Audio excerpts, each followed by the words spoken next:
Hello guys, स्वागत है आपका हमारे यूट्यूब चैनल में। तो गाइस, आज हम आपको पढ़ाएंगे सर्वनाम। अगर आप लोगों को हमारी वीडियो अच्छी लगे तो प्लीज लाइक या सब्सक्राइब जरूर करिएगा। तो गाइस देखिए, सर्वनाम। पहले तो आप लोग जानिए सर्वनाम कहते किसे हैं। संज्ञा के स्थान में प्रयुक्त होने वाले शब्द को सर्वनाम कहते हैं। कहने का प्राय यह है कि वह शब्द जो संज्ञा के स्थान पर प्रयोग किए जाए वो आपके सर्वनाम होते हैं। एग्जाम्पल के तौर पे देखिए, जैसे राम घर जाता है, तो जो आपका ये राम है ये तो आपका संज्ञा है। और यही अब अगर हम सर्वनाम में ले जाए, देखिए वह घर जाता है, तो संज्ञा की जगह पे वह, राम की जगह पे वह आया। तो राम आपका संज्ञा है और राम की जगह पे वह प्रयोग किया गया, वह आपका सर्वनाम है। तो राम घर जाता है का जो सर्वनाम में एग्जाम्पल होगा वो आपका वह घर जाता है, यानी संज्ञा के स्थान पर देखिए सर्वनाम का प्रयोग हो रहा है। यहाँ पर राम राम संज्ञा है और राम की जगह पे यहाँ पर वह का प्रयोग किया जा रहा है।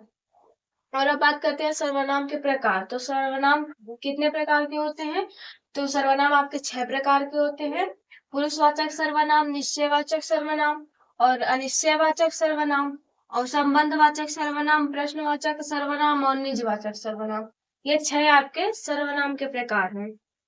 और अब बात करते हैं पुरुषवाचक सर्वनाम की। तो पुरुषवाचक सर्वनाम कहते किसे हैं? देखिए, जिस सर्वनाम का प्रयोग वक्ता या लेखक अपने लिए अथवा किसी अन्य के लिए प्रयोग करता है तो पुरुषवाचक सर्वनाम कहलाता है।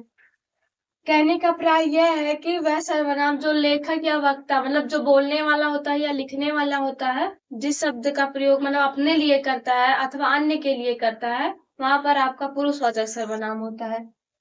और पुरुषवाचक सर्वनाम भी आपके 3 प्रकार के होते हैं। एक उत्तम पुरुष, मध्यम पुरुष, अन्य पुरुष। अब देखिए, उत्तम पुरुष के अंतर्गत क्या क्या आता है, कौन कौन से वर्ड आते हैं, और मध्यम पुरुष के अंतर्गत कौन कौन से वर्ड आते हैं, और अन्य पुरुष के अंतर्गत आपके कौन कौन से वर्ड आते हैं। ये उत्तम पुरुष के अंतर्गत आपका वर्ड हुआ मैं, हम, मैंने, मेरा, हमारा, मुझे, मुझको। ये वर्ड आपके उत्तम पुरुष के अंतर्गत आते हैं। और मध्यम पुरुष के अंतर्गत देखिए, तुम, तुमने, तुझे, तूने, तुमको, आपको और आपने। देखिए, ये वर्ड जो है आपके वो मध्यम पुरुष के अंतर्गत आते हैं। और देखिए, अब अन्य पुरुष का तो यहाँ पर वह, यह, वे, ये, इन, उन, उनको, उनसे, इन्हें, उन्हों और इससे, उसको। ये जो बाकी आपके वर्ड है ये आपके अन्य पुरुष के अंतर्गत आ जाते हैं। तो बात करते हैं निश्चयवाचक सर्वनाम की। तो निश्चयवाचक सर्वनाम कहते किसे हैं? जो सर्वनाम किसी व्यक्ति वस्तु की ओर निश्चय पूर्वक संकेत करे वो आपके निश्चयवाचक सर्वनाम होते हैं। जैसे किसी वस्तु की ओर निश्चय पूर्वक संकेत किया जाए, जैसे देखिए, यह मेरी किताब है, वह तुम्हारी गाड़ी है। संकेत किया जा रहा है यह हमारी किताब है और वह तुम्हारी गाड़ी है।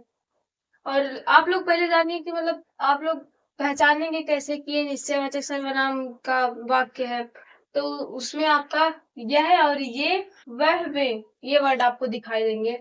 जो कि आपका यह और ये पास की वस्तु व्यक्ति के लिए प्रयोग किया जाता है, और वह, वे का प्रयोग दूर, मतलब दूर की वस्तु या व्यक्ति के लिए प्रयोग किया जाता है। और अब बात करते हैं अनिश्चयवाचक सर्वनाम की। तो जिस सर्वनाम शब्द के द्वारा किसी निश्चित व्यक्ति या वस्तु का बोध ना हो, अनिश्चयवाचक सर्वनाम कहलाता है। जैसे, कोई आ रहा है। कोई आ रहा है ये तो पता है कोई आ रहा है, पर कौन आ रहा है ये नहीं पता है। निश्चित व्यक्ति की, मतलब निश्चित व्यक्ति का मतलब पता नहीं चल रहा है कौन आ रहा है। तो यहाँ पर जो आपका कोई कोई वर्ड है वो आपका जो अनिश्चयवाचक सर्वनाम है, इसमें 2 वर्ड आते हैं। कोई कुछ जहां पर रहेगा वहां वो वाक्य जो है वो आपका अनिश्चयवाचक सर्वनाम का वाक्य रहेगा। और अब देखिए, संबंधवाचक सर्वनाम की बात करें तो जिस सर्वनाम से वाक्य में किसी दूसरे सर्वनाम से संबंध स्थापित करता है, संबंधवाचक सर्वनाम कहलाता है। जैसे किसी कोई वाक्य है वो दूसरे सर्वनाम से संबंध स्थापित करे, वहां पर आपका संबंधवाचक सर्वनाम होता है। जैसे, जो आया है सो जाएगा, मतलब जो आया है सो जाएगा, यहाँ पर मतलब दूसरे सर्वनाम से संबंध प्रकट कर रहा है। और इसमें भी वही हाल है, मतलब आप लोग पहचानेंगे कैसे कि संबंधवाचक सर्वनाम का वाक्य है। तो इसमें आपका जो, सो, जैसा, वैसा 4 वर्ड आपके आएंगे, वो आप तो आप लोग समझ जाइएगा कि ये संबंधवाचक सर्वनाम के वाक्य हैं।